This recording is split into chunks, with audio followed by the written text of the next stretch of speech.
Machine में जो आज हम लोग टॉपिक डिस्कस करेंगे वो है टाइप्स ऑफ ट्रांसफार्मर। हमने पहले भी थोड़ा बहुत पढ़ा था टाइप्स ऑफ ट्रांसफार्मर के बारे में। वो पढ़ा था ट्रांसफार्मर कि हमारे पास दो तरीके का था। कौन कौन सा था मैंने बताया था। अकॉर्डिंग टू कंस्ट्रक्शन के अनुसार हम ट्रांसफार्मर को दो तरीके से बांटे थे। कौन कौन से? एक कोर टाइप ट्रांसफार्मर था, दूसरा सेल टाइप ट्रांसफार्मर था। कोर टाइप मैंने क्या बताया था कि जिसमें हम क्या करते हैं कि लेमिनेशन जो होता है यू आई, मतलब यू और आई का हो शेप होगा, तो ये कौन सा था आपके पास में? कोर शेप का था। और अगर आपके पास में क्या था, लेमिनेशन जो पत्ती यूज कर रहे थे ई एंड आई यूज कर रहे थे, ये कौन सा था आपके पास में? सेल टाइप का था। कोर टाइप में हम क्या करते हैं, जो बाइंडिंग डाले थे क्या डाले थे हम? कोर के ऊपर में डाले थे प्राइमरी सेकेंडरी बाइंडिंग। वहीं सेल में क्या करते कि जो सारी की सारी बाइंडिंग हम सेंटर में डालते थे। उसके बाद हम लोगों ने पढ़ा था according to voltage level step up transformer, step down transformer. Step up step down हम लोगों ने क्या पढ़ा था कि अगर कहीं भी कम से ज़्यादा, अगर लो वोल्टेज से हमें क्या करना है, लो टू हाई करना है, तो वहाँ भी हम क्या कर रहे थे, स्टेप अप ट्रांसफार्मर का यूज करेंगे। मतलब कम से ज़्यादा बनाना है तो हम स्टेप अप का यूज करेंगे। और अगर कहीं भी हमें क्या करना है कि अगर ज़्यादा से कम करना है तो वहाँ हम क्या करते हैं, स्टेप डाउन ट्रांसफार्मर का यूज करते हैं। आगे जो हम लोगों को आज जो पढ़ना है वो पढ़ना था पावर ट्रांसफार्मर, डिस्ट्रीब्यूशन ट्रांसफार्मर। अब पावर ट्रांसफार्मर क्या होता है? सबसे पहले तो पावर होता क्या सबको पता होगा। पी बराबर क्या होता है उसमें? Product of V I cos phi, ये तो पावर होता है आपने। तो वैसे ही आपके पास क्या है कि पावर ट्रांसफार्मर का मेन काम क्या होता है कि जहाँ पे हमारे पास, आप सबको पता होगा, जो बिजली घर जहाँ से हम इलेक्ट्रिसिटी जनरेट करते हैं वहाँ पे लो वोल्टेज एसी जनरेट होता है, लो वोल्टेज एसी होता है।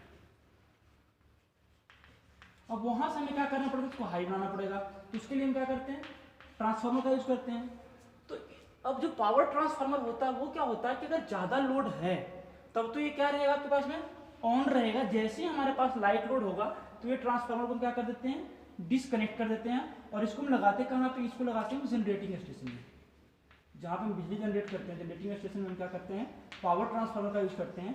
और जैसे ही हमारे पास में क्या होगा, वोल्टेज लो है तो पावर ट्रांसफार्मर को हम चलाएंगे, सॉरी लोड अगर ज़्यादा है तो हम क्या करेंगे, इस ट्रांसफार्मर का यूज करेंगे। और अगर लोड कम है तो हम क्या करते हैं, इस ट्रांसफार्मर का यूज नहीं करते। दूसरा ट्रांसफार्मर आपके पास में वो क्या है, डिस्ट्रीब्यूशन ट्रांसफार्मर। अब डिस्ट्रीब्यूशन ट्रांसफार्मर जो आप लोग सब जानते होंगे, जहाँ से हम क्या करते हैं, पावर को डिस्ट्रीब्यूट करते हैं, पावर डिस्ट्रीब्यूशन। सपोज जो आपके पास में, जहाँ से आपके पास आपके घर में बिजली आ रही है वो सारे के सारे क्या है आपके पास में, डिस्ट्रीब्यूशन ट्रांसफार्मर ही हैं। जहाँ तो इसमें क्या होता है कि ये जो ट्रांसफार्मर है, लोड रहे चाहे ना रहे, ये ट्रांसफार्मर जो डिस्ट्रीब्यूशन ट्रांसफार्मर है, ऑल डेज मतलब 7 डेज और 24 घंटा, मतलब ये 24 घंटे सातों के सातों दिन मतलब कि चलते रहते हैं। मतलब हमेशा ये ट्रांसफार्मर क्या होगा, डिस्ट्रीब्यूशन ट्रांसफार्मर आपके पास ऑन ही रहेगा। इसमें एक और ट्रांसफार्मर आप लोग को पढ़ना है, वो है ड्राई ट्रांसफार्मर। अब ड्राई का मतलब होता क्या है, सूखा, जिसमें मतलब हम ऑयल वगैरह नहीं डालते हैं। बाकी जितने ट्रांसफार्मर थे सब क्या करते थे, ऑयल डालते थे। और ऑयल क्यों डालते थे, ताकि जो वाइंडिंग है वो ठंडा रहे और दूसरा इंसुलेशन बना रहे। इसके लिए हम ट्रांसफार्मर के अंदर क्या करते हैं, तेल डालते हैं कूलिंग के लिए, तो जो वाइंडिंग है वो क्या रहे, कूल रहे और मतलब इंसुलेशन इसके बीच में क्या रहे, बना रहे। लेकिन जो ड्राई ट्रांसफार्मर होता है इसमें कोई भी ऑयल नहीं डालते। और इसका हम यूज कहाँ पे करते हैं, जहाँ पे कि ज़्यादा मॉइस्चर होगा वहाँ पे हम क्या करते हैं, किस टाइप का ट्रांसफार्मर यूज करते हैं। और इसके अंदर में क्या करते हैं, ऑयल के जगह पे कास्ट रेजिन डालते हैं। रेजिन होता है कि एक हार्ड मटेरियल है जिसको हम क्या करते हैं कि प्राइमरी और सेकेंडरी वाइंडिंग दोनों के ऊपर में डाल देते हैं। जिससे क्या होता है कि इसके अंदर में मॉइस्चर नहीं जाता। जो आपने रेजिन देखा हो, कैपेसिटर भी देखा होगा ना, उसके अंदर एक वाइट से जो हार्डनिंग करने के लिए आता है वो रेजिन ही होता है। तो इसी प्रकार क्या करते हैं कि इसमें कास्ट रेजिन डाल देते हैं ताकि जो वाइंडिंग है इसके ऊपर में आपके पास मॉइस्चर ना जाए।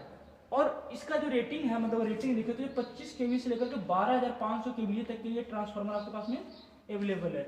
और इसके फायदे भी हैं। इसके फायदे क्या क्या हो सकते हैं, जो इसमें ट्रांसफार्मर में अगर ऑयल नहीं डालेंगे तो इसको फायर क्या होता है, इसमें कम होता है। इसकी एफिशिएंसी भी ज़्यादा होगी। जब इसमें जब कॉइल गर्म कम होगा तो इसकी एफिशिएंसी ऑटोमेटिक क्या होगी, आपके पास ज़्यादा हो जाएगी। तो ये सब इसके फायदे भी हैं।